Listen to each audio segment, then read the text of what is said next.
Trae Young has been traded from the Atlanta Hawks to the Washington Wizards in exchange for CJ McCollum and Corey Kispert. There may be other draft compensation involved. And look, this is a little bit of a monumental move simply from the fact that the Hawks are now entering a different phase of their franchise. Obviously, Trae Young was a part of the draft day trade, a swap for Luka Doncic in addition to an additional pick that would ultimately be protected.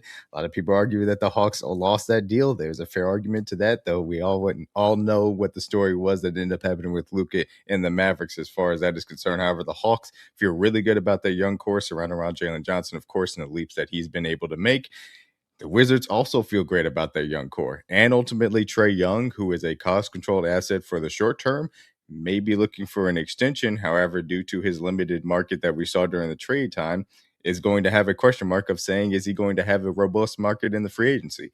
If he doesn't, then Wizards have the ability to have the leverage in their negotiations and ultimately feel good about the cost they can keep him on or let him walk ultimately. This is a very, very, very low cost to be able to get a point guard that we know can bring spacing to the floor, can score himself, can create consistently for others, even though he hasn't necessarily reached the heights that we saw when took the Hawks to the Eastern Conference Finals as well.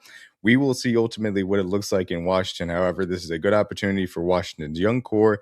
Obviously, Johnson, who they just drafted last year, guys like Alex Czar, obviously Bilal as well, who are in the front court to be able to work with a point guard that understands how to create shots for others. This will be a good chance for them to develop, and we'll see how far they ultimately can go. Probably not this season, but certainly into next year as they look to compete with that young core in Washington. Congrats, Wizards. You have a brand new point guard.